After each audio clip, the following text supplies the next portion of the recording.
In a silent mansion, a 6-year-old girl hides inside the doghouse, clinging to her only friend. Outside, screams cut through the air as the woman who was supposed to care for her loses control. But the father, a powerful businessman, arrives home early and comes upon the scene that will change everything. If you were touched by this beautiful story of resilience and love, don't forget to subscribe to our channel and tell us which city you're watching from. Continuing. The sprawling estate in Westchester County, New York, seemed peaceful from the outside. Its manicured lawns, ornate fountains, and perfectly trimmed hedges projected an image of serenity and privilege. But inside the small doghouse by the garden, 6-year-old Emily Parker shivered with fear. Pressed against the wooden wall with her loyal golden retriever, Max, protectively curled around her. From outside, sharp voices cut through the air like knives. The little girl had asked an innocent question. When would her father come home? But that was enough to ignite the fury of the woman who was supposed to take care of her. Max growled softly, instinctively protective. Emily cried silently, trying to muffle the sounds with her tiny hands. Richard Parker, a successful tech entrepreneur and respected millionaire, arrived home early that day. As the electronic gate slid open, he saw his wife, Catherine, standing on the driveway with a distant look in her eyes, disheveled clothes, and a trembling cigarette between her fingers. Beside her, Emily was emerging from the dusty, dirty doghouse, her face wet with tears and her knees scraped. The image burned into his mind like a vivid nightmare. His daughter, who once ran to his arms with joy, now trembled, motionless, afraid to approach. "Daddy?" Emily's voice was barely audible as she took a tentative step forward. Richard knelt down, opening his arms. "Come here, princess." Catherine flicked her cigarette away, her hands suddenly busy straightening her clothes. "We were just playing a game, weren't we, Emily? Hide and seek." She loves hiding in that silly doghouse. But Emily's frightened eyes told a different story. In the months following the passing of Emily's biological mother, Alexandra, the changes had been subtle but constant. The child, once vibrant and full of life, gradually dimmed. She no longer sang in the bath, didn't draw with enthusiasm, stopped asking curious questions about the world. Catherine, whom Richard had married less than a year ago, grew increasingly unstable, nervous and aggressive, especially when alone with Emily. She developed codes and phrases that provoked instant fear responses. It was enough to say Max needed fresh air for Emily to drop everything and run to the garden. If she mentioned it was time to clean the doghouse, the child would turn pale and tremble. Meanwhile, valuable items began to disappear from the house. First, it was an expensive watch given to Richard at their wedding, then an antique ring, a family heirloom. Finally, even the small gold locket that Emily had worn since she was a baby vanished. Catherine gave evasive excuses. She had sent it for repair. She was keeping it somewhere safer, or she simply avoided answering altogether. That night, after tucking Emily into bed, Richard found Catherine in their bedroom, frantically searching through her jewelry box. "Looking for something?" he asked, leaning against the doorframe. Catherine startled, slamming the box shut. "It's just organizing." "Everything's such a mess, like our life has become." Richard stepped into the room. "What's going on, Kate? And don't tell me it's nothing." "I saw Emily today hiding in the doghouse, terrified. She loves that doghouse. It's her special place." Catherine's laugh was hollow. "Kids and their imagination." "Kids don't hide in fear because of imagination." Richard sat on the edge of the bed. "She had bruises on her knees." "She fell while playing." Catherine's response came too quickly. "You know how clumsy she can be." Richard studied his wife's face. The woman he'd fallen in love with after his devastating loss had been warm, caring, passionate about life. This Catherine was a shell, with dark circles under her eyes and a perpetual tremble in her hands. "I miss her," he said softly.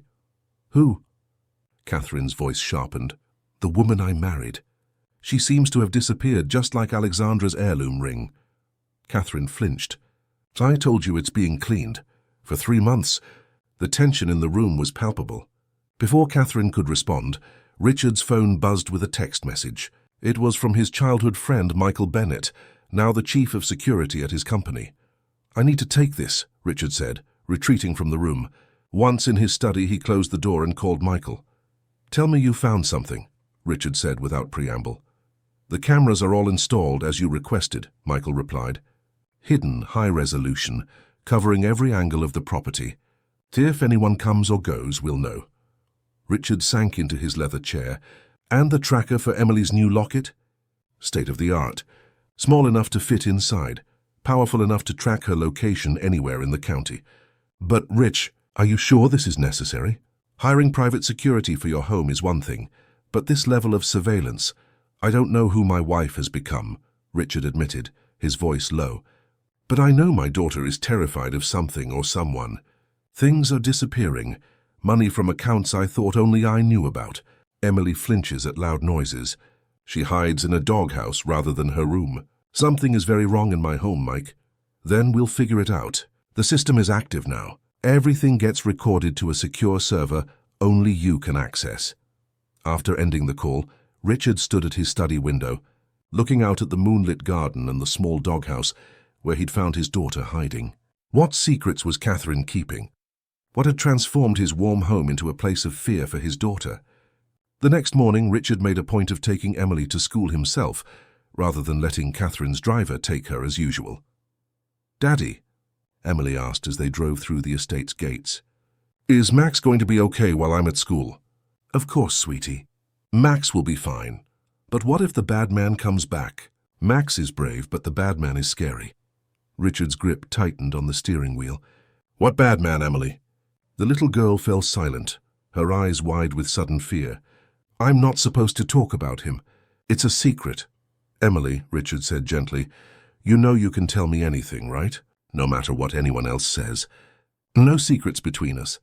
But Kate says if I tell, the bad man will take Max away. And maybe me too." Tears welled in her eyes. "I don't want to go away, Daddy." Richard's heart hammered in his chest. "No one is taking you anywhere, Princess. I promise. I will always keep you safe. That's what Mommy said too. But then she went to heaven." The simple truth in her words cut through him. Alexandra had fought her illness with everything she had, promising Emily every day that she would get better, that they would have more time together. Promises that despite her best efforts she couldn't keep. "Sometimes," Richard said carefully, "grown-ups can't control everything even when they want to. But I promise you this. I will do everything in my power to keep you safe. And so will Max." "And Mr. Snuggles?" she asked, clutching her worn teddy bear. "Mr. Snuggles, too," he assured her with a smile. "The three of us are your protection squad."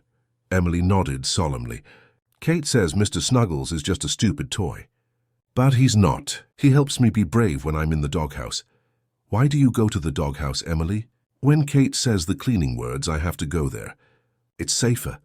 Emily looked down at her teddy bear. "She says it's our game, but I don't like that game, Daddy." As they pulled up to the prestigious Brightwood Academy, Richard made a decision. "How about we play a different game? If anyone ever makes you feel scared or unsafe, you press this." He took out a small device that looked like a colorful bracelet charm. "It's magical. When you press it, it sends a special message directly to my phone, like a superhero signal." Emily's eyes widened with wonder as Richard attached the panic button disguised as a charm to her bracelet. "A superhero signal? Just for me. Just for you, my brave girl." He hugged her tightly. "Remember, no matter what anyone says, you can always call for me."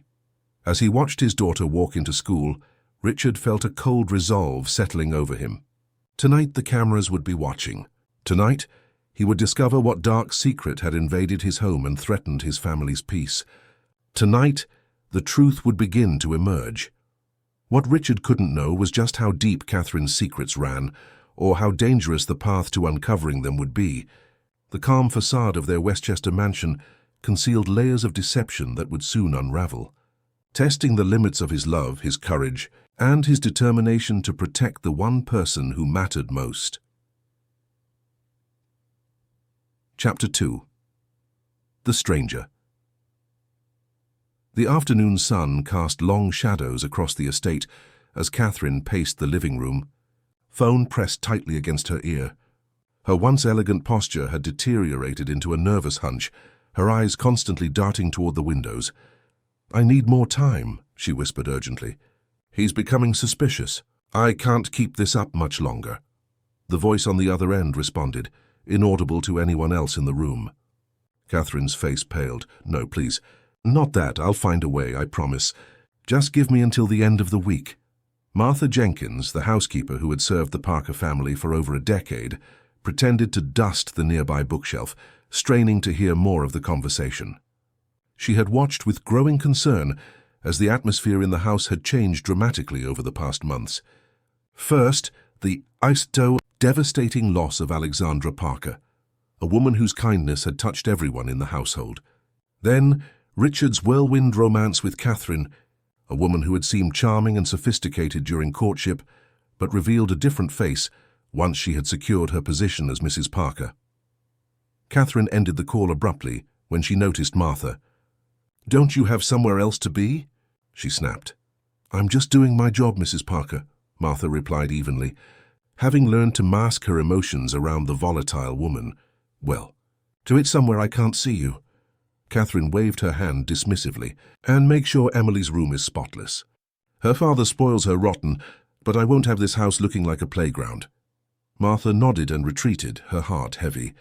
She had been there when Emily was born, had helped Alexandra through the difficult pregnancy and early days of motherhood. The little girl was like family to her. Seeing her withdraw into herself, becoming a shadow of the vibrant child she once was, broke Martha's heart. In the kitchen, Martha found her nephew Jason, who worked as the groundskeeper. At 25, Jason was studying landscape architecture while working for the Parkers to pay his tuition. "Aunt Martha, I need to tell you something," Jason said in a low voice, glancing toward the doorway to ensure they were alone. "Something strange is going on," Martha sighed. "I know. That woman is changing everything about this home." "No, it's more than that." Jason leaned closer. "I was trimming the hedges near the east gate yesterday evening, and I saw a car pull up. A man got out and spoke with Mrs. Parker for almost half an hour. They argued. She gave him an envelope." Martha frowned. "Maybe a delivery? A bill payment? At 11 at night? Through the side gate?" Jason shook his head. "And Max didn't bark. You know that dog barks at every squirrel and delivery person. But with this guy, nothing. Like he knew him." Martha's unease deepened. Max was fiercely protective, especially of Emily, for the dog to remain quiet around a stranger. "Did you recognize the man?" Jason shook his head. "Never seen him before. Older guy. Expensive suit. Had 2 other men waiting in the car. Does Mr. Parker know?" "I don't think so." "He was at that tech conference in Boston." Martha checked her watch. "Emily will be home from school soon. I need to prepare her snack." As Martha arranged Emily's favorite apple slices and peanut butter, her mind raced with worry. Should she tell Richard what Jason had seen? But what if it was innocent? Catherine was his wife. Martha was just the housekeeper. Her position was already precarious, with Catherine clearly wanting to replace the staff with her own people. The sound of the front door opening interrupted her thoughts. Emily trudged in, her small shoulders hunched, looking far older than her 6 years. "Hello, my sweet girl," Martha greeted warmly. "How was school today?" Emily climbed onto a kitchen stool, her eyes downcast. "Okay, just okay. I thought you were making a special art project this week." "I was. But Kate said my drawings were messy and threw them away." Emily's voice was flat, emotionless in a way that no child should be. "She said I should practice more before showing them to Daddy." Martha felt a familiar anger rising. "Well, I'd love to see your drawings. Maybe you could make one just for me." A hint of a smile touched Emily's lips. "Really?" "Really. I'd hang it right on my refrigerator at home." For a moment, Emily's eyes lit up with something like her old spark. But the sound of heels clicking on marble extinguished it immediately. "Emily, there you are." Catherine's voice was artificially sweet. "Homework time, young lady. Upstairs now." Emily slid off the stool, her small body tense. "Can I have my snack first, please?" Catherine's smile remained fixed, but her eyes hardened. "I think you've had enough snacks this week. That blue dress is looking quite tight. We wouldn't want you to get pudgy, would we?" Martha intervened gently. "Mrs. Parker, the school nutritionist specifically recommended consistent afternoon snacks for—" "Did I ask for your opinion on how to raise my stepdaughter?" Catherine cut her off. "Emily, upstairs, now!" As Emily trudged toward the stairs, Catherine grabbed Martha's arm, her nails digging in slightly. "Remember your place in this house," she hissed. "You're the help, not family. Don't make me remind Richard how expensive it is to maintain such a large household staff. After Catherine left, Martha sank into a chair, rubbing her arm where Catherine's nails had left small crescents. The woman was becoming more erratic, more controlling, and Emily was bearing the brunt of it. Later that afternoon, as Martha folded laundry in the utility room, she heard muffled voices from Richard's study. He had returned early from his office, a rarity these days. "Where is it, Kate?" Richard's voice was controlled but tense. Alexandra's mother's ring. The one that was supposed to go to Emily on her 18th birthday. "I told you it's being cleaned and appraised," Catherine replied smoothly. That antique setting was loose. "I didn't want to risk losing any of the diamonds. For 3 months, without a receipt, without the name of the jeweler. Why are you interrogating me like this?" Catherine's voice rose. "First cameras around the property without telling me. Now accusations. What kind of marriage is this? I don't know anymore." "That's what I'm trying to figure out." Martha moved away from the door, not wanting to be caught eavesdropping, but her mind was made up. She needed to speak with Richard, to tell him about the strange visitor and the changes she'd observed in Emily. The little girl needed protection, and Martha couldn't stand by any longer. Job security be damned. That evening, after Catherine had gone to her yoga class, Martha knocked on Richard's study door. "Mr. Parker, may I have a word?" Richard looked up from his computer, exhaustion evident in the lines around his eyes. "Of course, Martha. What is it?" Martha closed the door behind her. "Sir, I've worked for your family for 12 years. I love Mrs. Alexandra, and I love that little girl like she was my own kin. What I'm about to say, I could lose my job for it, but I can't stay silent anymore." Richard's expression grew serious. "Go on." "Something's not right with Mrs. Catherine. She's changed. The way she treats Emily when you're not around." Martha wrung her hands. "And there's more. My nephew Jason, he saw Mrs. Catherine meeting with a strange man late at night by the east gate. She gave him an envelope, and Max, he didn't bark. Like the dog knew this man." Richard's face remained impassive, but Martha could see a muscle working in his jaw. "When was this?" 2 nights ago, while you were in Boston." Richard nodded slowly. "Thank you for telling me, Martha. I want you to know, I'm aware that something is wrong. Time's investigating. Sir, I'm worried about Emily. The way that woman speaks to her, the things she says." "What things exactly?" Richard leaned forward. "She tells Emily she's getting fat when the child is skin and bones, throws away her artwork, makes her sit in her room for hours doing extra schoolwork. And those games with the doghouse." Martha shook her head. "It's not right, sir. And Emily is changing. She's not the happy little girl she used to be." Richard stood up and walked to the window, looking out at the garden where the doghouse stood. "Martha, I'm going to ask you something important, and I need complete honesty. Have you ever seen Catherine physically harm Emily?" Martha hesitated. "Not directly, no. But there are bruises sometimes. Emily says she fell, but you don't believe her. Children fall, Mr. Parker. They get bumps and scrapes, but the fear in that child's eyes, it's not normal." Richard turned back to her, his expression resolute. "I'm putting a plan in place, but I need your help. I need eyes and ears when I'm not here." "Can I count on you?" "Always, sir." "And your nephew, Jason, is he trustworthy?" "With his life, sir." "That boy adores Emily." Richard nodded. "Good, because what's happening in this house, whatever it is, ends now. I just need evidence." As Martha left the study, she felt a weight lift from her shoulders. Mr. Parker knew. He was doing something. Emily would be protected. What she didn't know was that the danger was far greater than she imagined, reaching beyond Catherine's cruelty to a darkness that had ensnared them all. The stranger at the gate was merely the visible edge of a shadow that had been growing for months, threatening to swallow the Parker family whole. That night, as Emily curled up in her bed clutching Mr. Snuggles, she whispered to her teddy bear, "Daddy knows something is wrong. He gave me a magic button. Maybe things will get better now." Outside her window, a car pulled up to the east gate. The same car Jason had seen. Inside it, a man checked his watch impatiently. The Parker estate held secrets worth millions, and he was running out of patience. Chapter 3. Unraveling Lies.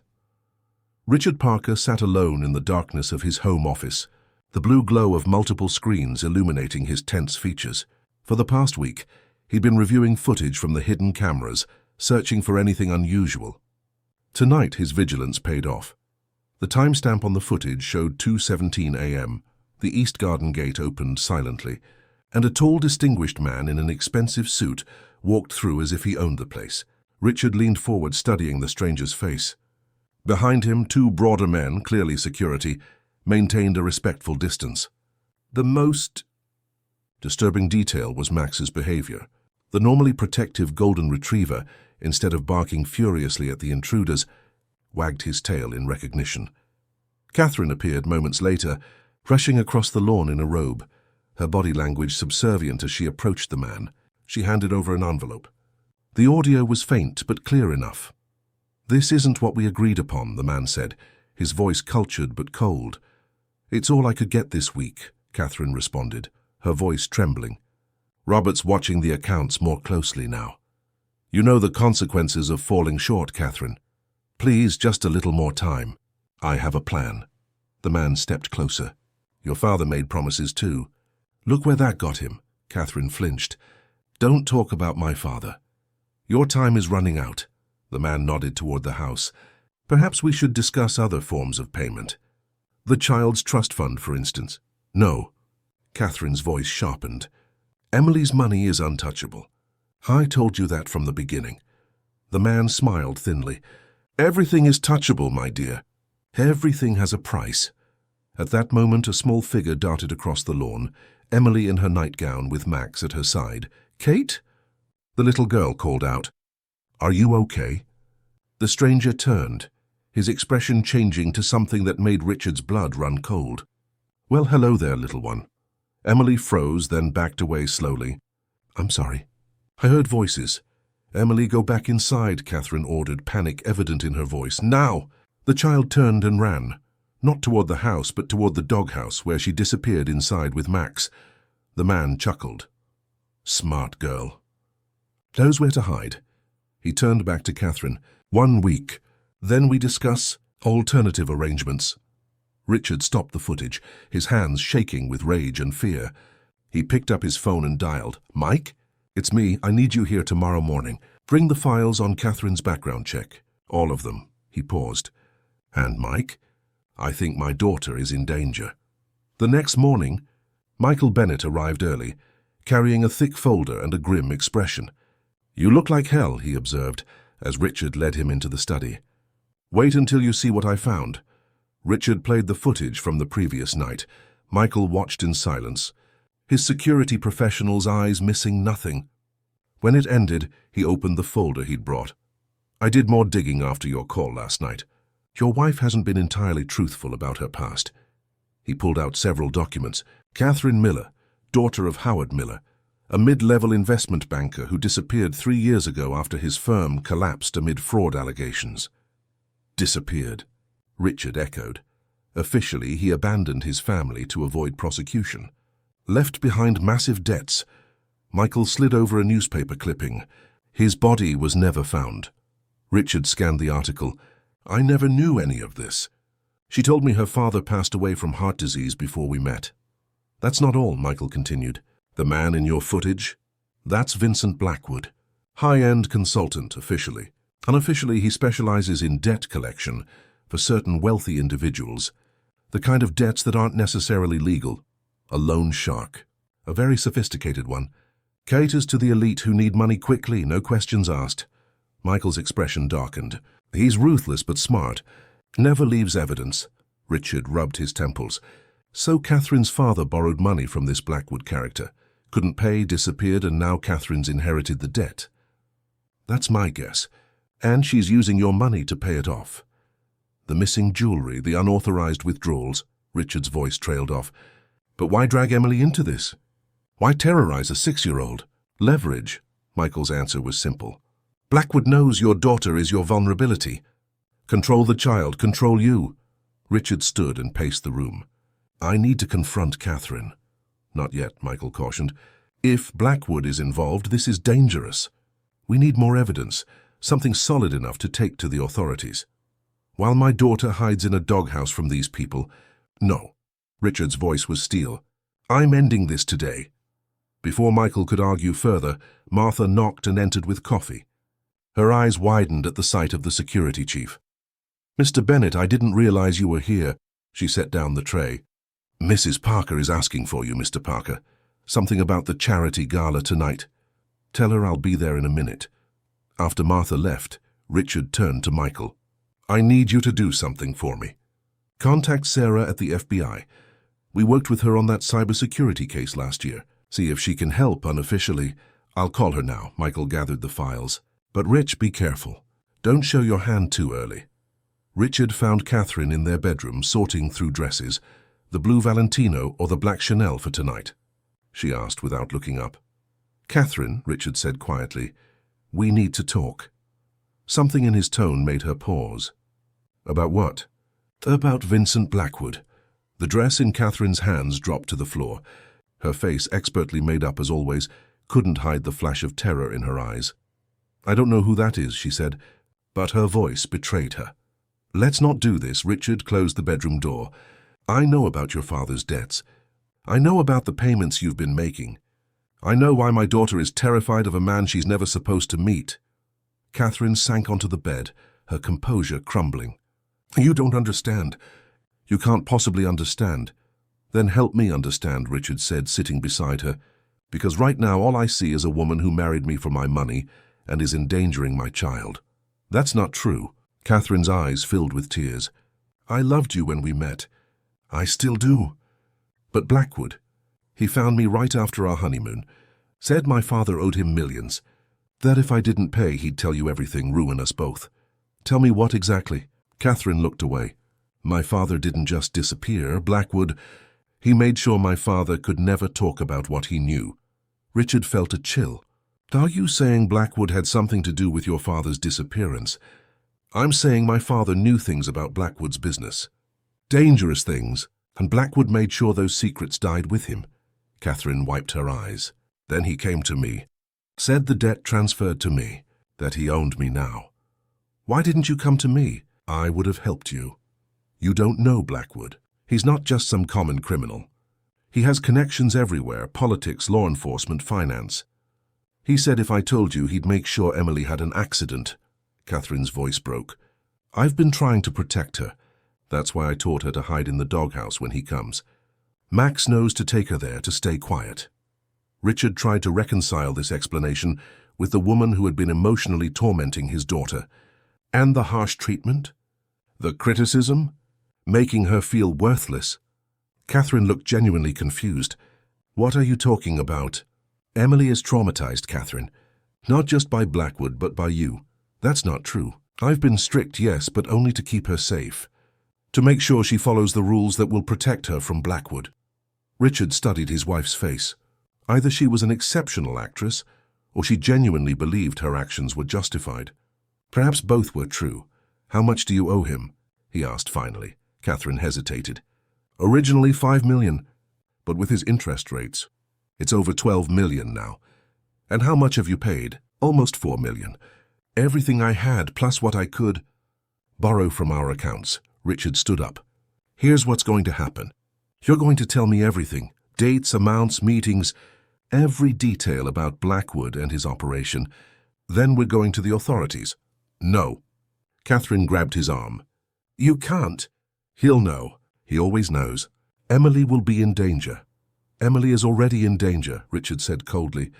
"The difference is now I know it too." As Richard left the room, his mind raced with plans. He needed to get Emily away from the house, somewhere safe. He needed evidence against Blackwood that would stand up in court. And he needed to understand the full extent of Catherine's involvement. Was she a victim or an accomplice? Or somehow both? In the hallway, he nearly collided with Emily, who was sitting outside her bedroom with Max, a coloring book open before her.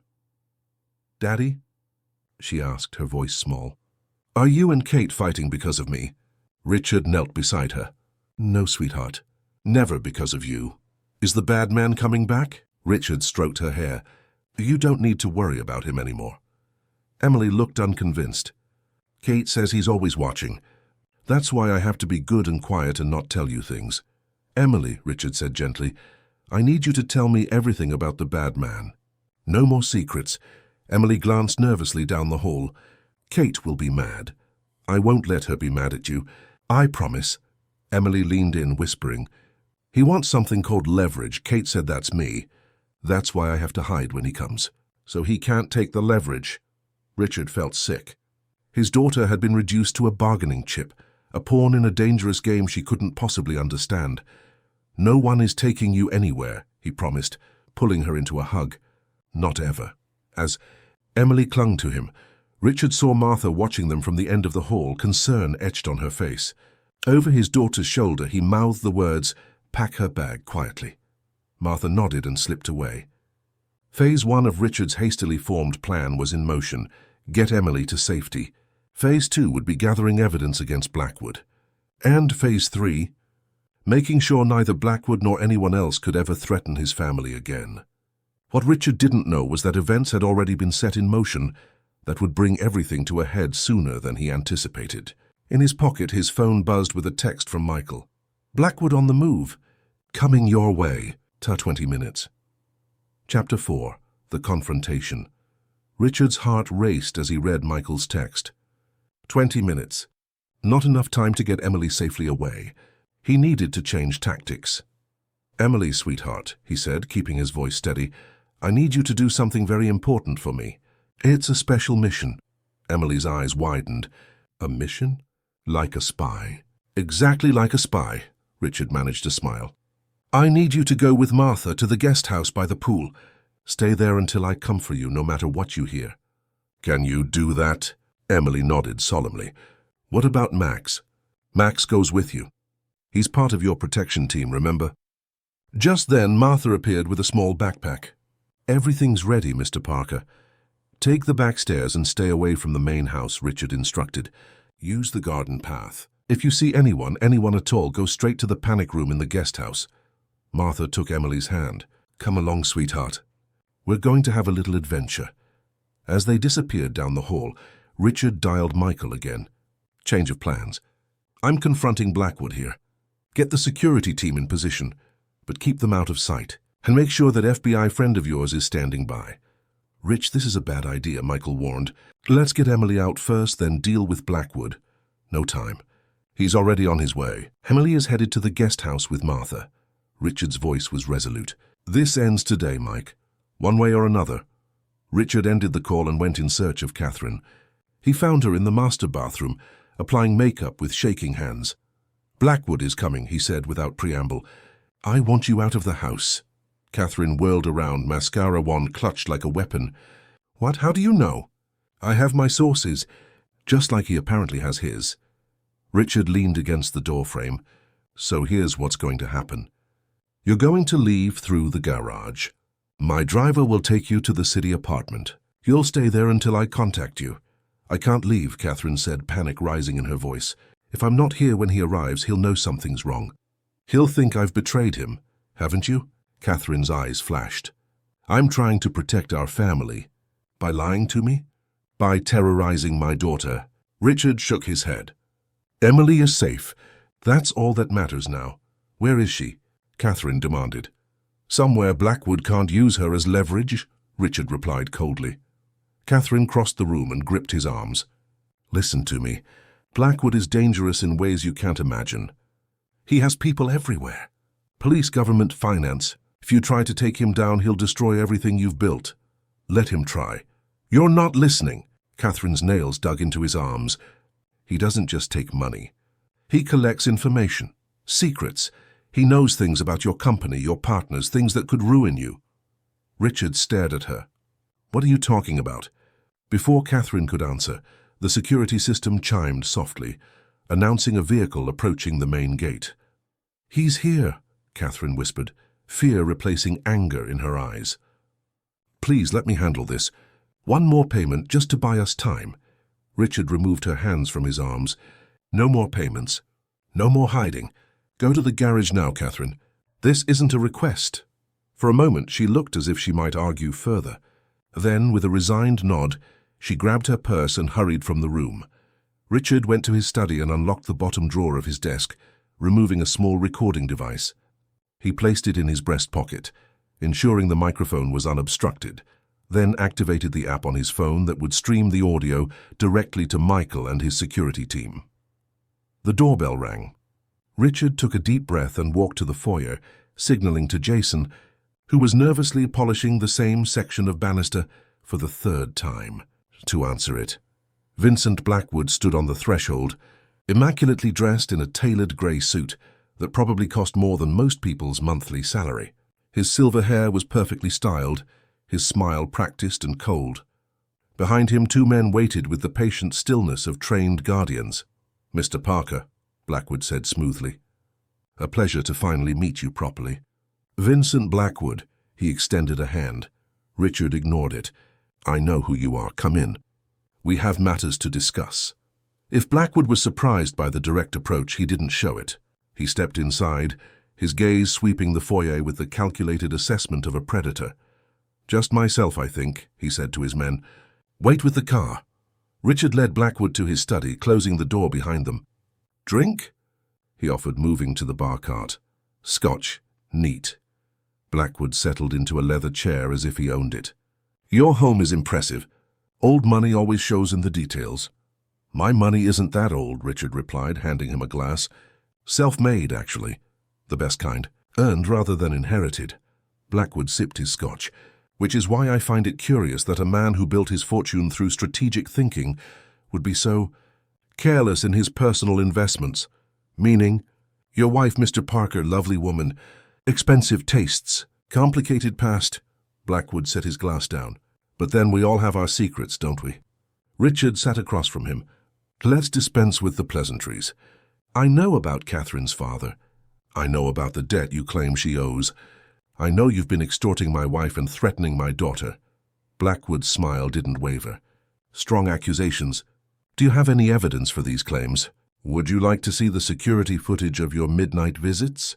Or perhaps the financial records of Catherine's payments to your offshore accounts? Or maybe," Richard leaned forward, "you'd prefer to hear the recordings of you threatening a 6-year-old child." A flash of something, annoyance perhaps or grudging respect, crossed Blackwood's face. "I see Catherine has been forthcoming." "Not entirely. But technology fills in many gaps." Blackwood chuckled. "Technology. Your specialty, I'm told. Parker Innovations is quite the success story, particularly your government contracts. Very lucrative." The subtle emphasis on government contracts wasn't lost on Richard. "What is it you want, Mr. Blackwood? Beyond the money." "Direct, I appreciate that." Blackwood crossed his legs. Howard Miller, Catherine's father, was more than just a client who defaulted on his loans. He was my financial advisor. He handled certain delicate transactions for me. Before his unfortunate disappearance, he misappropriated funds. Significant funds. So this is about revenge, not just money. Business, Mr. Parker, never revenge. Revenge is emotional. Business is practical. Blackwood's eyes hardened. Miller's debt passed to his only heir. That's how these arrangements work. "These arrangements of yours," Richard said carefully, "do they typically involve threatening children?" "I never threatened your daughter." Blackwood seemed genuinely offended. "I merely reminded Catherine of the stakes involved. Family is a powerful motivator." Richard fought to control his rising anger. How much to end this? "So, final payment. Catherine out of your life forever. My daughter safe." Blackwood studied him. "The remaining balance is approximately 8 million. But there's the matter of interest, penalties for late payment." 10 million, Richard said flatly. "Final offer. Paid to whatever account you designate. In exchange, I want a signed agreement renouncing all claims against Catherine or any member of my family." 15, Blackwood counted. 12. "And you walk away today. No looking back." Blackwood considered this, then nodded. "Acceptable. I'll have my attorney draft the agreement." "I have one prepared." Richard retrieved a document from his desk. "My lawyers are quite thorough." As Blackwood scanned the document, Richard observed him closely. The man projected confidence and control, but there was something predatory in his movements, something that suggested he was still calculating angles, looking for advantages. "This seems in order," Blackwood said finally. "Though I'm curious why a man of your resources wouldn't have investigated his wife's background more thoroughly before marriage. Catherine's history wasn't exactly well hidden." The implication stung, but Richard kept his expression neutral. Love can be blinding. Indeed, Blackwood's smile was thin. Though in my experience, the wealthy are typically more cautious with their hearts as well as their wallets. Richard ignored the jab. The funds will be transferred within 24 hours of receiving the signed agreement. Very well. Blackwood signed the document and slid it across the desk. A pleasure doing business with you, Mr. Parker.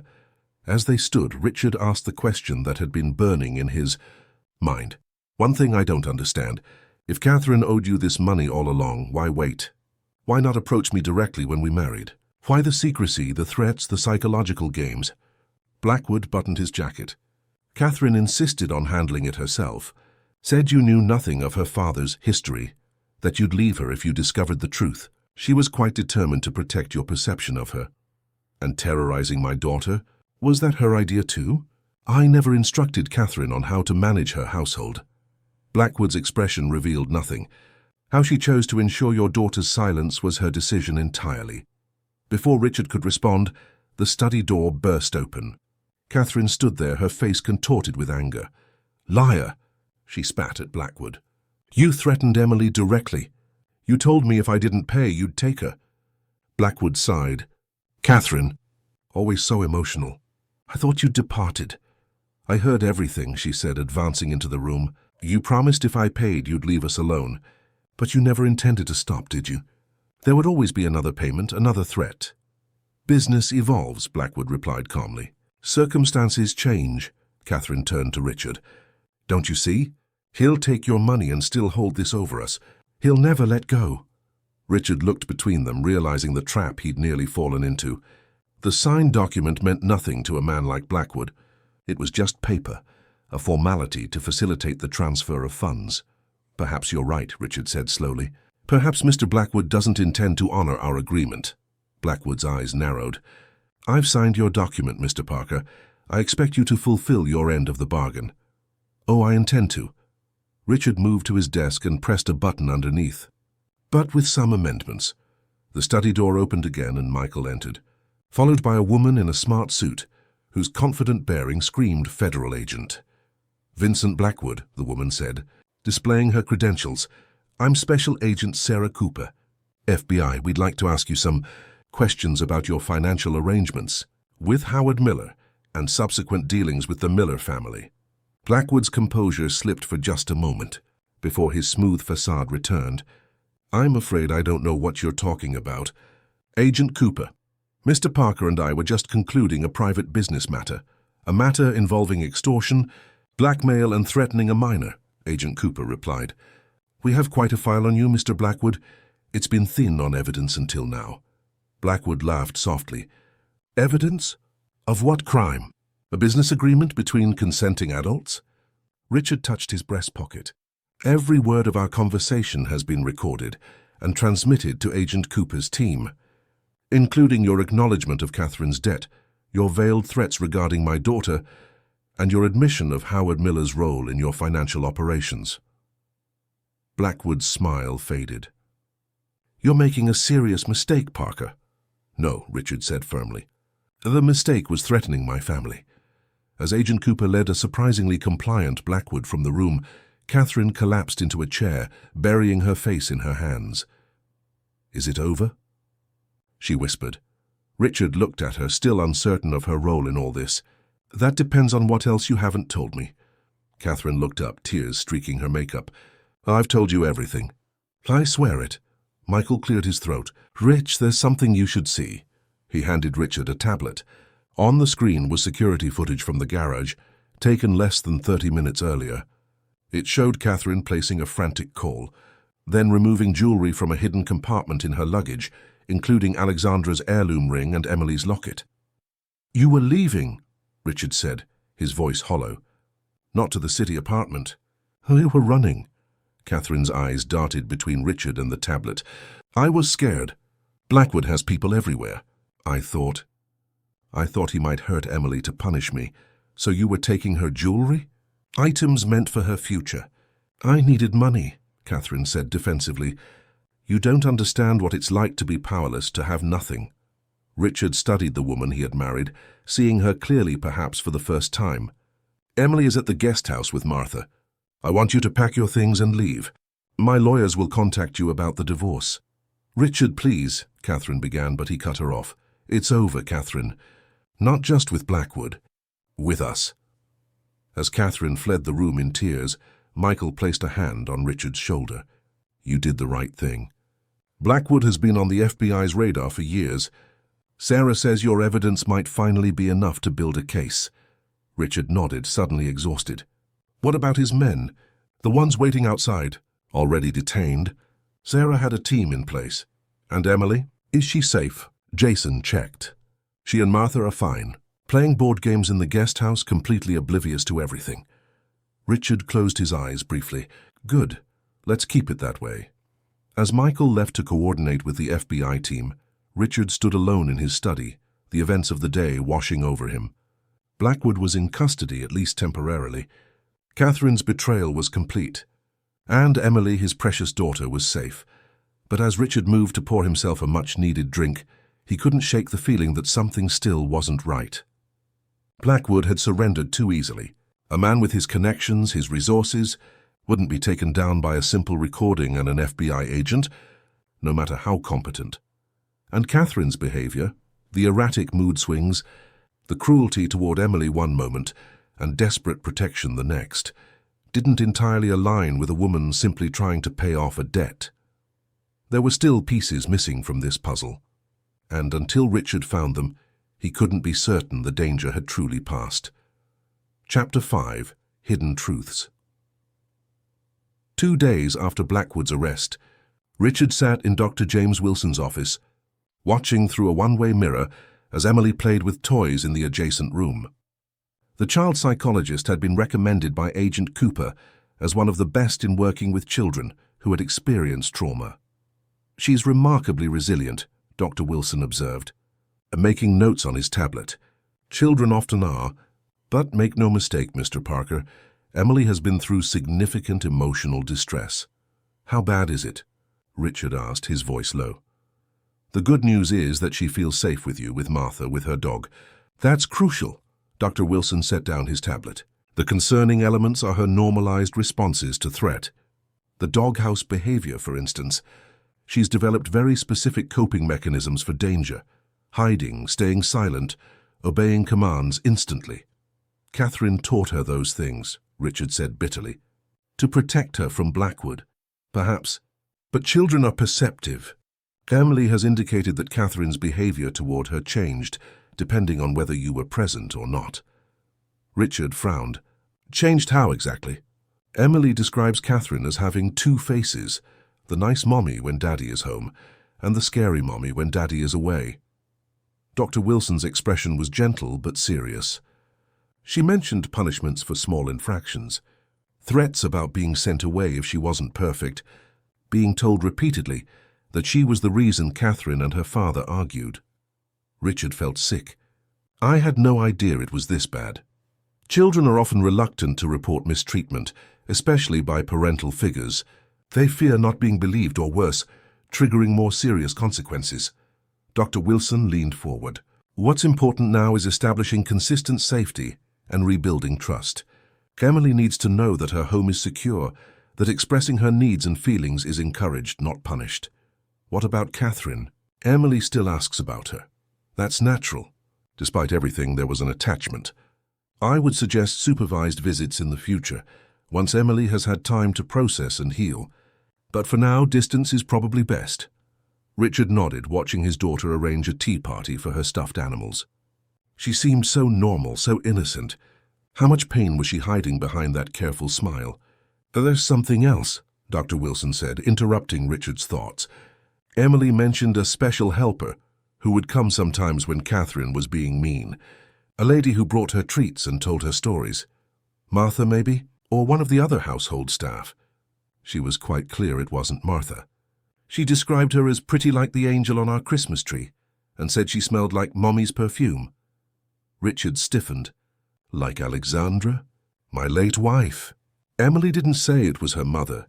Just that this woman would appear when she was very upset, usually when she was hiding in the doghouse. Dr. Wilson's tone was measured. It's not uncommon for children under extreme stress to create comforting figures, especially if they've experienced loss. An imaginary friend, Richard said, relieved at the logical explanation. Possibly. Or perhaps one of the staff was indeed checking on her. The important thing is that Emily felt someone was looking out for her when you weren't there. After the session, Richard took Emily for ice cream, watching her eyes light up as she debated between chocolate and strawberry with the seriousness only a 6-year-old could muster. These small moments of childhood joy seemed more precious than ever. "Daddy," Emily said suddenly, "strawberry ice." Cream dotting her nose. "Is Kate coming home?" Richard carefully wiped her nose. "No, sweetie. Kate won't be living with us anymore." Emily nodded, considering this. "Because of the bad man?" "Partly. And partly because Kate and I have decided we can't be married anymore." "Like a divorce?" "Jenny at school has a divorce. She gets 2 Christmases now." Despite everything, Richard smiled at her practical assessment. "Something like that. How do you feel about Kate not living with us?" Emily stirred her ice cream thoughtfully. "Sad and happy too. It's okay to feel both things at once. Kate was nice sometimes. She read me stories with funny voices." Emily's small face grew serious. "But she made me hide in the doghouse a lot. And she said mean things when you weren't listening." Richard's heart ached. "I'm sorry, Emily. I should have noticed sooner." "It's okay, Daddy. The pretty lady said you would fix it when you found out." Richard paused. "The pretty lady? Who do you mean?" "The one who came to the doghouse. She told me to be brave, that you were smart and would figure it out." Emily licked her spoon. She was right. A chill ran down Richard's spine despite the warm day. "Did this lady tell you her name?" Emily shrugged. "She said I could call her Allie, like a secret friend." Allie. Alexandra had always gone by Alex to colleagues, but to family, to Richard, she had been Allie. "When did you last see this?" "Allie?" Richard asked, keeping his voice casual. "The night the bad man came and you made him go away. She said it was the last time because now you knew the secret." Richard changed the subject, but his mind raced. A staff member, surely. Someone Emily trusted had been checking on her, using his late wife's nickname to comfort the child. But who? And why keep it a secret? Back at the estate, Richard found Martha supervising the packing of Catherine's belongings. The housekeeper had been surprisingly efficient, already having catalogued every item and prepared separate boxes for personal effects, jewelry, and clothing. "Any problems?" Richard asked after sending Emily upstairs to feed Max. "None, sir. Mrs. Parker, Ms. Miller, I suppose now, hasn't returned or called. Her lawyers sent someone to confirm the inventory, but otherwise it's been quiet." Richard nodded. "Martha, I need to ask you something. Did any of the staff check on Emily when she was hiding in the doghouse? Perhaps a female staff member who might have pretended to be someone else to comfort her." Martha looked confused. "Not that I'm aware of, sir. We all worried about the poor child, of course, but Mrs. Parker was very strict about anyone approaching Emily during what she called their special time." "What about someone using the name Allie?" Martha's eyes widened slightly. "Allie, like Mrs. Alexandra? No, sir, none of us would ever—" "That would be most inappropriate," Richard sighed. "Emily mentioned someone visiting her, a pretty lady who called herself Allie." Martha crossed herself, a gesture Richard had never seen her make before. "Children have active imaginations, sir, especially when they're frightened, and little Miss Emily did lose her mother at such a young age." "Yes, Dr. Wilson suggested the same thing." Richard shook off his unease. "What about Catherine's things? Any surprises?" "Just this, sir." Martha handed him a small leather-bound book. "I found it hidden in the lining of her jewelry case." It seemed important. Richard examined the book. It was a diary, its pages filled with Catherine's distinctive handwriting. He thanked Martha and retreated to his study to examine it privately. The diary began shortly after Catherine had met Richard, full of hopeful entries about new love and second chances. But about a month after their wedding, the tone changed dramatically. "He found me today. After all this time, after everything I did to disappear, Vincent Blackwood walked back into my life as if he'd never left.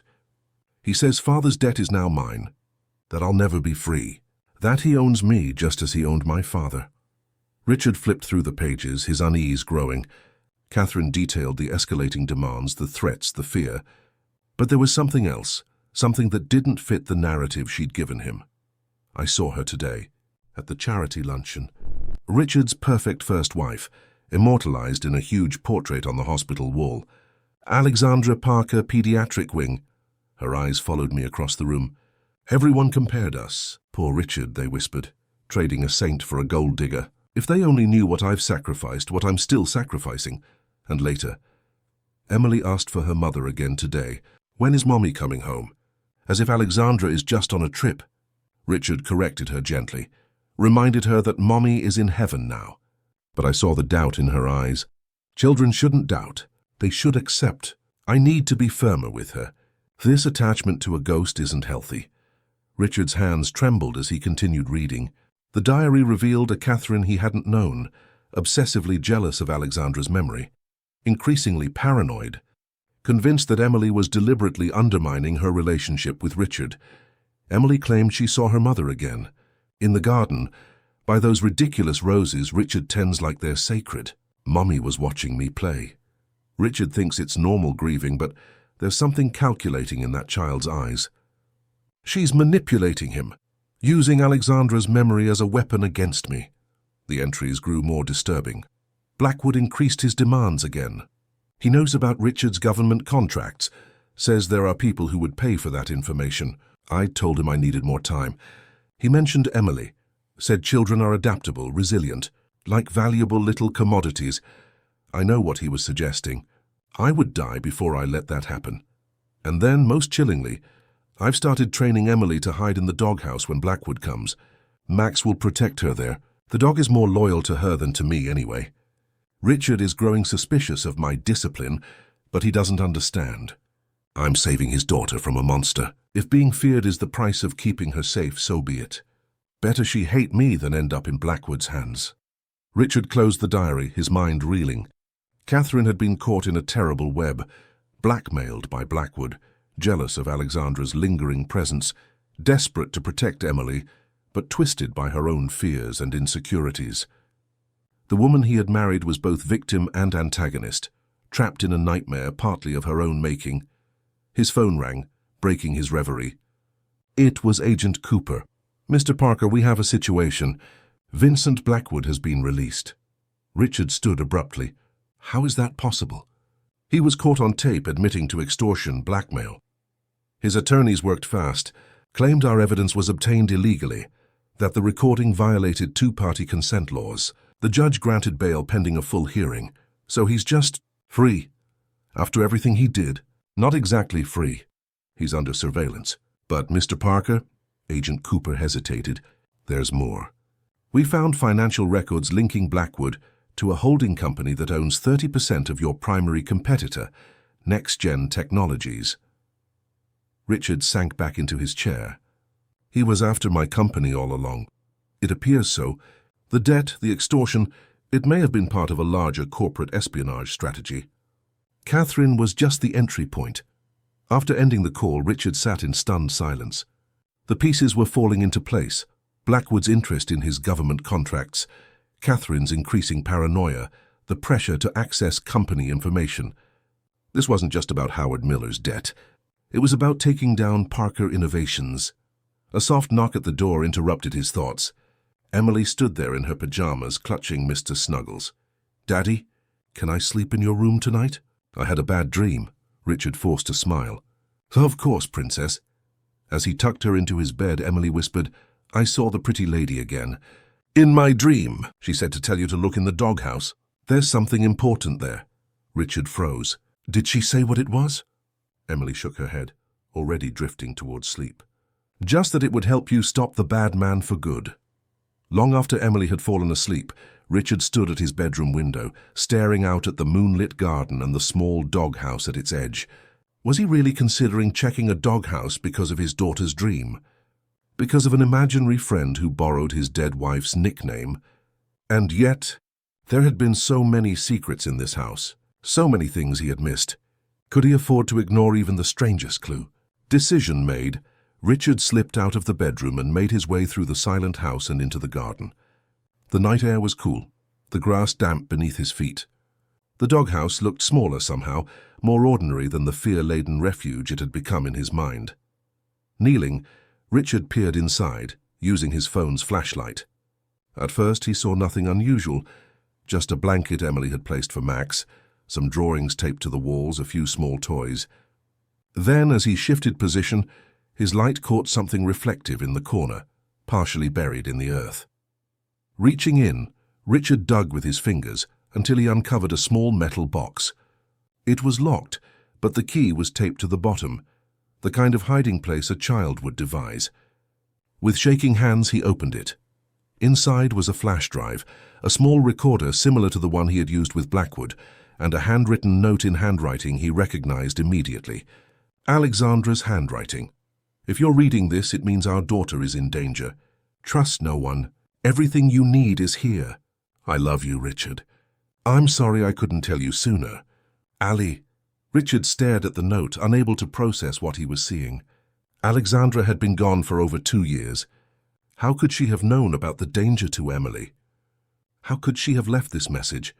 Unless Alexandra's passing wasn't what he had believed it to be. Unless there was yet another layer to the web of deception surrounding his family.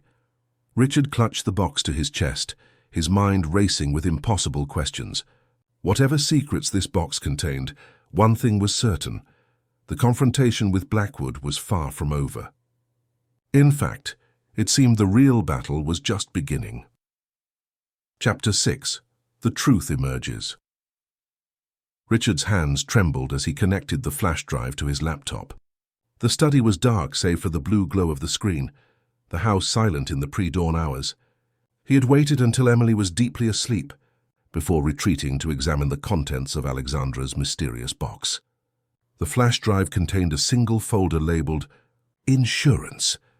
Inside were dozens of files, financial records, photographs, audio recordings, and a video file titled Watch First.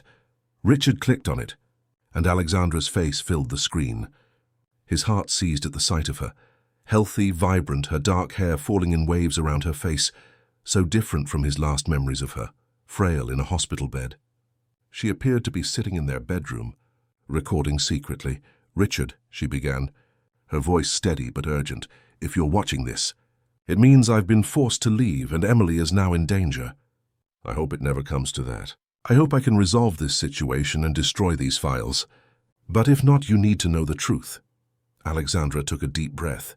3 months ago, I discovered something troubling in the research division of Parker Innovations. The government contract for secure communications systems, the one you were so proud of, has been compromised. Someone has been selling backdoor access to foreign entities. Richard leaned closer to the screen, disbelief washing over him. "I traced the security breach to James Harrington," Alexandra continued, naming Richard's CFO and longtime friend. "At first I thought he was acting alone, but then I discovered he was working with someone named Vincent Blackwood." The name hit Richard like a physical blow. Blackwood operates a sophisticated corporate espionage network. They don't just steal information. They manipulate companies from within. Harrington was their entry point to Parker Innovations, but Blackwood wants more. Control of the company, access to your government contracts, everything. Alexandra's image leaned forward. "I confronted Harrington privately, thinking we could contain this. That was my mistake. The next day I received this." She held up a photograph of Emily playing in their garden, clearly taken with a telephoto lens from outside their property. The threat was clear. Richard paused the video, his mind racing. Alexandra had never mentioned any of this. In the months before her illness, she had been distracted, worried, but he had attributed that to the early symptoms of her condition. He pressed play again. "I've been gathering evidence ever since," Alexandra continued. "Everything you need to expose them is on this drive. But Richard, these people are dangerous.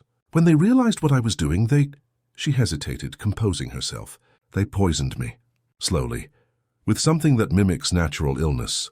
The doctors can't identify it." Richard's blood ran cold.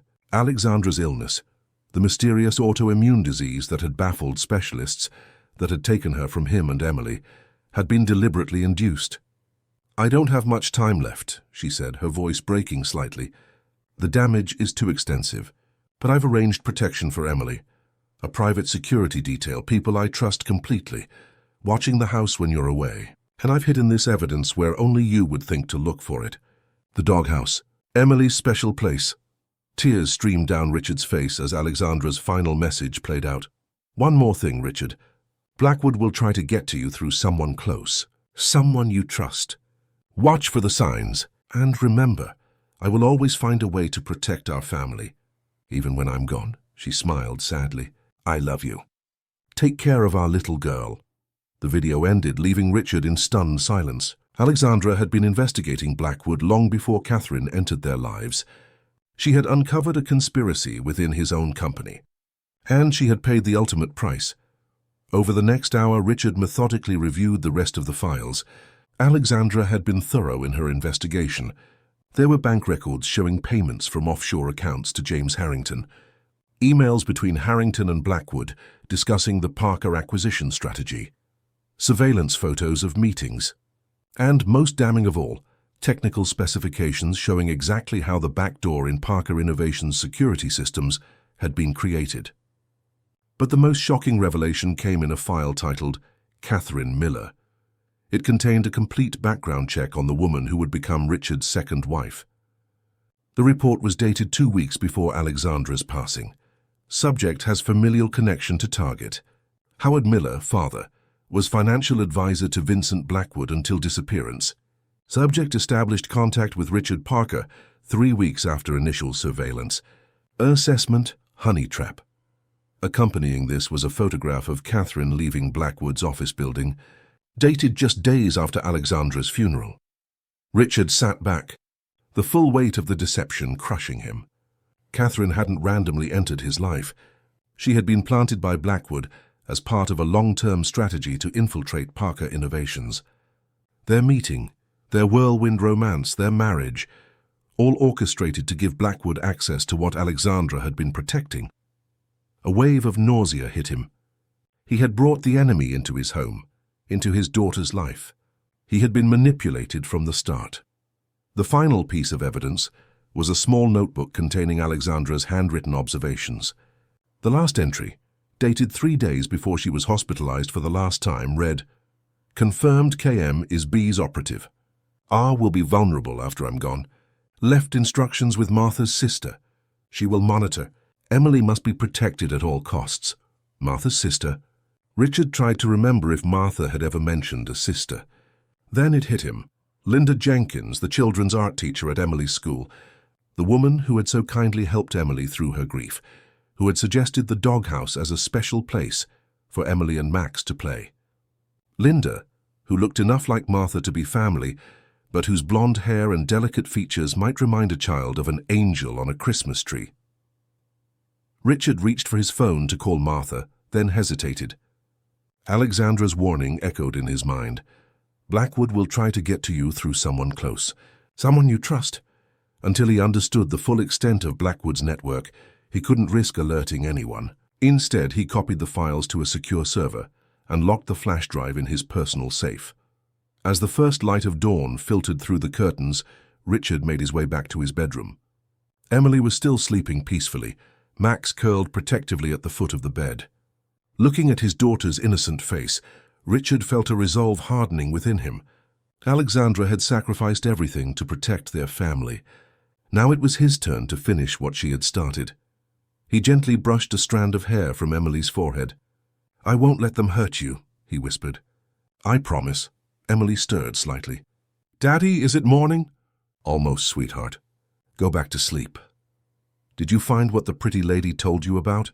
Richard smiled softly. "Yes, I did. Thank you for telling me." Emily nodded sleepily. "She said you would fix everything. Just like you fixed my teddy when his arm came off. I'll try my very best," Richard promised. As Emily drifted back to sleep, Richard's phone vibrated with a text message from an unknown number. "Pier 17, 10 a.m. Come alone if you want answers about Alexandra. No police." Richard stared at the message, adrenaline surging. It could be a trap. In fact, it almost certainly was. But it was also the first direct mention of Alexandra since her passing that hadn't come from Catherine or the mysterious messages relayed through Emily. By 9:30 a.m., Richard had made his arrangements. Emily was safely with Dr. Wilson for another therapy session. Michael had been briefed on the situation, not all of it, just enough to ensure backup would be in place, Agent Cooper had been alerted, though Richard had asked her to maintain distance. Pier 17 was a neglected section of the harbour, lined with abandoned warehouses awaiting redevelopment. As Richard parked his car, he surveyed the area. A few dock workers in the distance, a couple of fishing boats, but otherwise deserted. Perfect for a private conversation or an ambush. He checked his watch. 9:58 a.m. In his pocket, the panic button that would summon Michael and his team. On his wrist, a watch with built-in GPS tracking. He was as prepared as he could be. At precisely 10 a.m., a sleek black car pulled up at the far end of the pier. Richard tensed, ready for Blackwood to emerge. Instead, the rear door opened to reveal a woman in dark glasses and a headscarf. Even from a distance, her posture, elegant, determined, was hauntingly familiar. Richard froze, unable to process what he was seeing. It couldn't be. It was impossible. And yet, the woman approached slowly, removing her glasses as she neared. Richard's world tilted on its axis as he found himself staring into the face of his supposedly deceased wife. "Hello?" "Richard," said Alexandra Parker. For a moment, Richard couldn't speak, couldn't move. The woman before him was thinner, her face more angular, with a scar near her left temple that hadn't been there before. But those eyes, intelligent, fierce, loving, were unmistakably Alexandra's. "This isn't." "You can't be—" Richard struggled to form coherent thoughts. "I buried you. I was at your funeral." "You buried someone?" Alexandra replied, her voice exactly as he remembered. "A woman with terminal cancer, who resembled me enough for a closed casket service. Her family was generously compensated." Richard shook his head, backing away. "No, this is another of Blackwood's manipulations." "Richard, listen to me. The hospital where I was treated, Blackwood owns it. The specialist who diagnosed me, on his payroll. They were poisoning me, just as I told you in the video. When I realized what was happening, I had a choice. Stay and die, or disappear and fight from the shadows. Why should I believe you?" Richard demanded, though his heart was already racing with desperate hope. Alexandra reached into her pocket and pulled out a small object, a battered silver locket. "Because of this, our honeymoon in Florence. You bought this from that tiny shop on the Ponte Vecchio. Inside is a lock of Emily's hair from her first birthday, and the fortune from the first fortune cookie we ever shared. True love creates its own destiny." Richard took the locket with trembling hands. It wasn't a replica. It was the exact locket he had given Alexandra, down to the small dent on the back where she had dropped it on their marble bathroom floor. "Ali," he whispered, using the name only he had ever called her. "How?" "I had help. Martha's sister Linda was my point of contact. She's former intelligence, specialized in witness protection. She helped me stage my passing, created my new identity, kept watch over Emily." Alexandra's composure finally broke. "God, Richard, I wanted to tell you so many times, but Blackwood has people everywhere. If he knew I was alive, if he thought you knew—" "Emily," Richard realized. "The pretty lady who visited her in the doghouse. That was you." Alexandra nodded, tears flowing freely now. "I couldn't stay away completely. Not when Catherine started. When Emily was so frightened. I had to make sure she knew she wasn't alone." "Catherine was part of Blackwood's plan all along," Richard said. "You knew that, I suspected. I had evidence she was connected to Blackwood, but I didn't know if she was a willing participant or another victim. Either way, she was his access point to you, to the company, to Emily." Richard's mind raced, connecting pieces of a puzzle that had seemed incomprehensible hours ago. "James Harrington. He's still at the company, still has access to everything. That's why I contacted you now." Blackwood's release from custody accelerated his timeline. He's planning to move against Parker Innovations within days. The backdoors Harrington installed, they're not just for espionage anymore. They're preparing for a complete systems takeover. Your government contracts, your client data, everything. Richard's phone buzzed, a message from Michael. "Movement at your office. Harrington called emergency board meeting for noon, claiming leadership crisis due to your personal situation." "They're moving now," Richard said grimly, showing Alexandra the message. "Using my focus on Blackwood and Catherine as cover for a corporate takeover." Alexandra nodded. Classic Blackwood strategy. Multiple fronts, overwhelming pressure, exploiting personal vulnerabilities. "What do we do?" For the first time since her appearance, Alexandra smiled. the determined, slightly mischievous smile that Richard had fallen in love with years ago. We do what we've both been preparing for. We fight back together. As they walked back to their cars, Richard glanced at Alexandra. Emily sensed you, you know, even when I thought it was impossible. Children see the truth better than adults sometimes, Alexandra replied softly. She never forgot me. She never will, Richard said. Then more hesitantly, will you be able to come home? After all this? Alexandra's eyes filled with a mixture of hope and caution. One step at a time, Richard. First, we end Blackwood's hold on our family. Then we talk about coming home. As they reached the cars, Richard suddenly pulled Alexandra into an embrace, holding her as if she might disappear again. I won't lose you a second time, he whispered. Whatever it takes. Alexandra returned the embrace fiercely. You won't have to. This time we fight together. The road ahead would be dangerous, the confrontation with Blackwood and his network inevitable. But for the first time since Alexandra's supposed passing, Richard felt the weight of solitary grief lifting from his shoulders. His wife was alive. His family had a chance at wholeness again.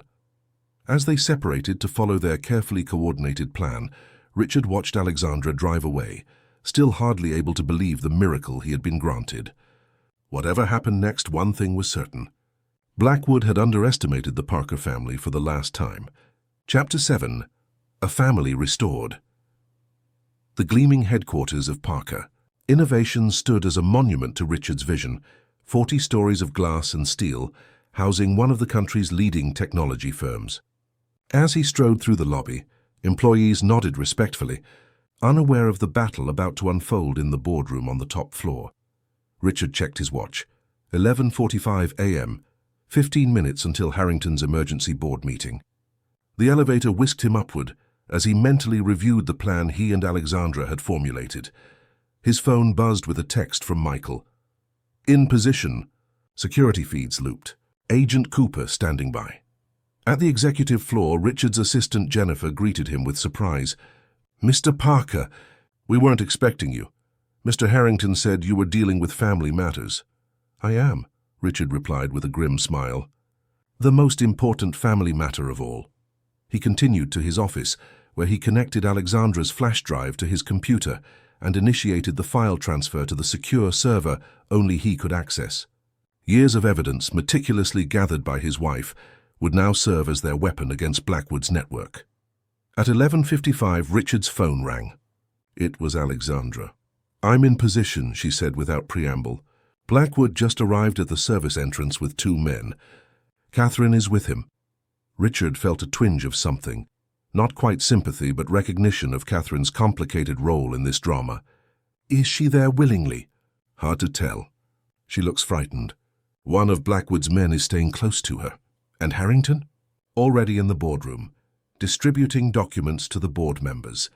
From what we can see on the security feed, it's a proposal for emergency leadership transition, citing your mental instability following recent events. Richard nodded to himself. Right on schedule. Be careful, Richard. Blackwood is dangerous, especially when cornered. You too. Stay out of sight until my signal. As Richard ended the call, a notification appeared on his computer. File transfer complete. Evidence secured. He straightened his tie, took a deep breath, and headed for the boardroom. The conversation inside ceased abruptly as Richard pushed open the double doors. 8 board members sat around the massive table, expressions ranging from surprise to discomfort. James Harrington stood at the head, mid-presentation, his confident posture faltering momentarily. Richard, he recovered smoothly, we didn't expect you today. Given the circumstances. What circumstances would those be, James? Richard interrupted, taking his seat at the opposite end of the table. My family emergency? My mental state? Or perhaps the corporate takeover you've been planning with Vincent Blackwood? A ripple of murmurs spread through the board members. Harrington's smile remained fixed, but his eyes hardened. I'm not sure what you're talking about, Harrington replied, though your paranoid accusations certainly support my concerns about your current ability to lead this company. Do they? Richard glanced around the table.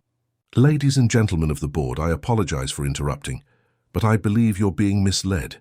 What you have before you is not a good faith proposal for leadership transition. It's the culmination of a years-long corporate espionage operation. Harrington laughed dismissively. Richard, listen to yourself. You're under tremendous stress. Your wife has left you. There are rumors of financial irregularities. Irregularities you created, Richard cut in, tapping on his tablet. The large screen at the end of the boardroom came to life, displaying financial records. These are transfers from offshore accounts controlled by Vincent Blackwood to a shell company that traces back to you. James, payments coinciding with security breaches in our government contract systems. The board members leaned forward, examining the evidence with growing concern. This is absurd, Harrington sputtered. Anyone could fabricate these documents. What about these? Richard swiped to the next exhibit, emails between Harrington and Blackwood discussing the Parker acquisition. Or perhaps this technical analysis showing how backdoors were introduced to our secure communications platform, the very platform the Department of Defense relies on. The boardroom doors opened again and Agent Cooper entered, flanked by 2 FBI agents. Mr. Harrington, I believe we need to continue our previous conversation about Mr. Blackwood. Harrington's face drained of color. This is a private meeting. You have no authority. We have a federal warrant, Agent Cooper interrupted, holding up a document related to espionage charges affecting national security. I think that grants us sufficient authority. As Harrington was led from the room, Richard addressed the stunned board members. I apologize for the disruption. There's more you need to know, but first, there's something I must attend to personally. In the corridor outside, Richard received another text from Michael. Blackwood moving toward executive offices with Catherine. East Corridor. Richard hurried in that direction, heart pounding. As he rounded the corner, he came face to face with Vincent Blackwood, who looked significantly less composed than during their previous meeting. Catherine stood beside him, her expression a mixture of fear and defiance. Parker, Blackwood said coolly, I see you've decided to accelerate our conflict. It's over, Blackwood, Richard replied. Harrington is in FBI custody. Your financial records are being seized as we speak. Your network is exposed.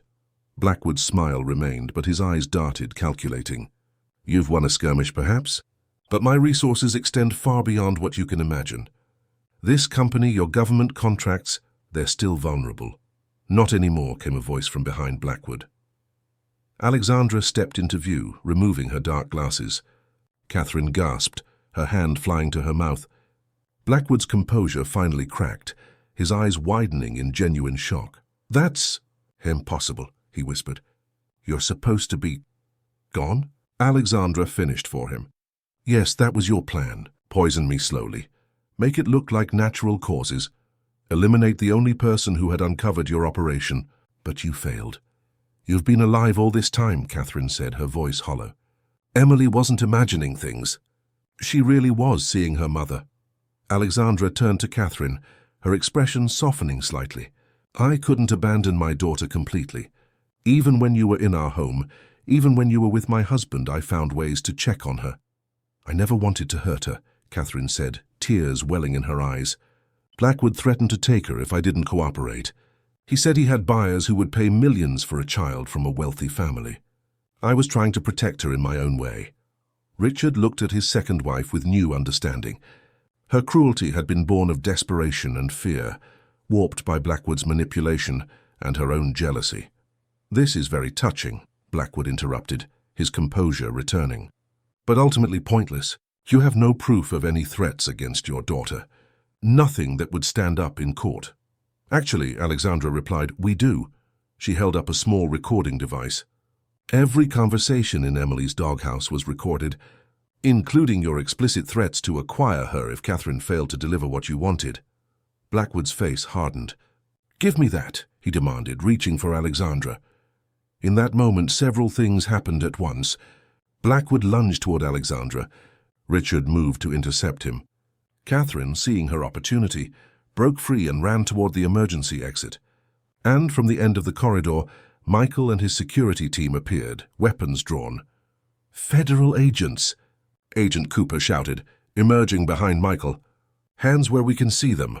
Blackwood froze, then slowly raised his hands. This is a misunderstanding, he began, his tone reasonable.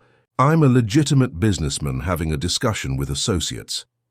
Save it for your arraignment, Agent Cooper replied, nodding to her agents to take him into custody.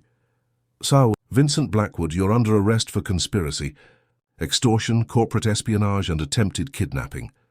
As Blackwood was led away, still protesting his innocence, Richard turned to find Catherine. She stood by the emergency exit, watching the scene unfold, her hand on the door but not pushing it open. "Catherine," Richard said softly, approaching her. "It doesn't have to end like this. What other ending is there for me?" she asked bitterly. "Prison? Disgrace?" Alexandra stepped forward. "Cooperation. Testimony against Blackwood. Her chance to make amends." Catherine looked between them, bewildered. "Why would you offer me that? After everything I've done? I took your husband. I terrorized your daughter. You were also a victim," Alexandra interrupted gently. "Your father, the threats against Emily. Blackwood manipulated all of us." "Not just Blackwood," Richard added. "Your own guilt, your grief over your father, your fear of losing everything again. I understand those feelings better now." Catherine's shoulders sagged, the fight leaving her. "Emily will never forgive me. The things I said to her, the way I treated her." "Children are remarkably resilient," Alexandra said. "With time, with therapy, with honesty, healing is possible." Agent Cooper approached, addressing Catherine. "Ms. Miller, we'd like to take your statement regarding Vincent Blackwood. Your cooperation would be considered favorably." Catherine nodded slowly, then looked back at Richard and Alexandra. "I am sorry for all of it. I never thought it would go this far." As Catherine was escorted away, Richard turned to Alexandra, reality finally catching up to him. "You're really here," he whispered, reaching out to touch her face. "After all this time?" Alexandra leaned into his touch. "I never truly left, not in the ways that matter." "What happens now?" Richard asked. "Your identity, your legal status." "Already being addressed," Agent Cooper interjected, rejoining them. "Mrs. Parker has been working with a specialized branch of witness protection. Once Blackwood is securely in custody and the immediate threat is neutralized, we can begin the process of legally resurrecting her." "And until then?" Richard asked. Alexandra smiled. "Until then, there's someone very important I need to see properly. Someone who's been waiting far too long." 2 hours later, Richard sat with Dr. Wilson in the observation room of his office, watching through the one-way mirror as Alexandra prepared to reunite with Emily. They had decided the controlled environment would be best for the initial meeting, with Dr. Wilson able to provide immediate support if needed. "This is unprecedented in my practice," Dr. Wilson admitted. A parent returning after being presumed gone, Emily's reaction could range from joy to confusion to anger.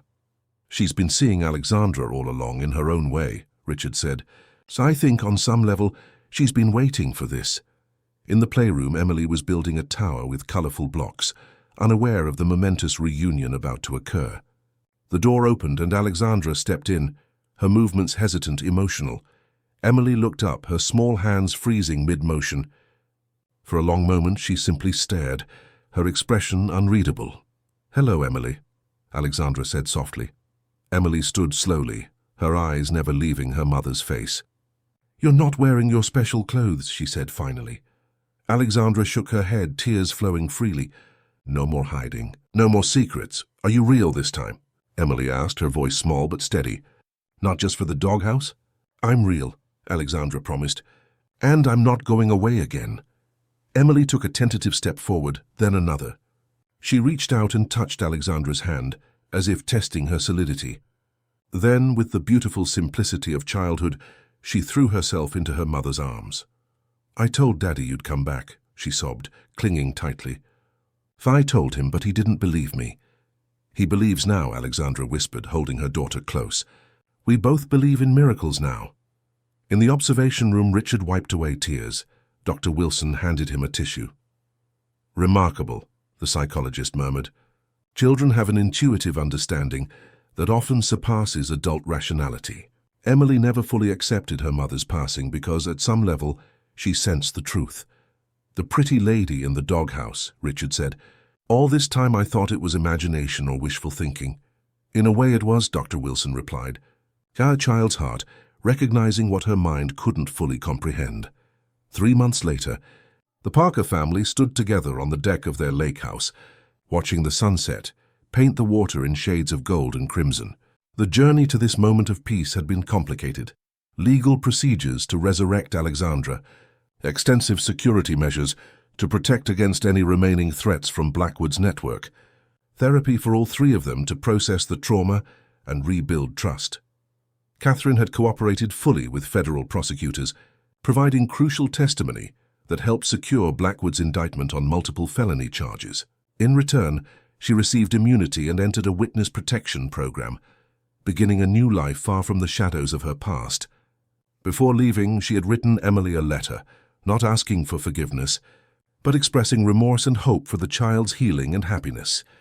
Parker Innovations had emerged stronger, with a rebuilt security infrastructure and a new commitment to ethical business practices. Richard had stepped back from day-to-day operations temporarily, focusing instead on his family's recovery. "Daddy! Mom, look what Max found!" Emily called, running toward them with the golden retriever bounding at her side. In her hand was a perfectly formed skipping stone. "That's a good one," Richard smiled, taking it from her small palm. "Want to see if we can reach the other side?" As Emily nodded enthusiastically, Alexandra wrapped an arm around her husband's waist. "She's smiling more every day," she observed quietly. "The nightmares are less frequent." "Thanks to you," Richard replied. "To having you back." "Thanks to all of us," Alexandra corrected. "To truth, to facing fears together rather than alone." They watched as Emily threw the stone, cheering as it skipped 5 times before sinking beneath the surface. Max barked excitedly as if applauding her effort. "The doghouse?" Richard asked, knowing Alexandra would understand his meaning. "Renovations complete," she confirmed. "Martha's nephew did a beautiful job converting it into a miniature library. Emily helped choose every book. No more hiding places," Richard murmured. "Just reading nooks and adventure corners." Alexandra rested her head against his shoulder. Some secrets can protect for a time, but families thrive in truth. As the sun sank lower, casting long shadows across the lake, Emily ran back to them, breathless with excitement. "Can we have a fire tonight?" "And s'mores." "And stories?" Richard scooped her up, marveling at how much lighter her spirit seemed, how the shadows had receded from her eyes. "All of the above," he promised. "And can Max sleep in my room?" "Please?" Emily pleaded. "Of course," Alexandra laughed. "He's earned his place as official Parker family guardian." Later that evening, as flames danced in the fire pit, and Emily dozed between them, sticky with marshmallow and content, Richard looked at Alexandra across their sleeping daughter's form. "I still can't believe you're here," he said softly. "Sometimes I wake up certain it's all been a dream." "Not a dream," Alexandra replied, reaching for his hand. "A second chance. For all of us." In the distance, the lake waters lapped gently against the shore, a rhythm as old and constant as love itself. Above them, stars emerged, witnesses to the family's journey from darkness into light. The path had been difficult, marked by deception, fear, and separation, but here they were, together again, stronger for having faced the storm and found their way home. Emily stirred slightly, murmuring in her sleep. Both parents instinctively leaned closer, ready to comfort if needed. But their daughter's face remained peaceful, her dreams no longer haunted by doghouses and hiding places, by pretty ladies who could only visit in secret or bad men who threatened from the shadows. "She's going to be okay," Alexandra whispered, brushing a strand of hair from Emily's forehead. "We all are," Richard replied, his heart full with the certainty of it. As night settled fully around the Parker family, the last embers of their fire glowed orange and gold, not dying, but transforming, much like the pain they had endured. From ashes, new growth. From endings, new beginnings. From separation, reunion. This was their story now, not one of loss, but of restoration. Not of secrets kept, but of truths embraced. Not of a family fractured, but of a family reclaimed. Together on the shores of the lake, under the vast canopy of stars, they had found their way back to each other. And in that finding, they had discovered the most important truth of all. Love, real love, creates its own miracles. Even in the darkest times, it finds a way to light the path home.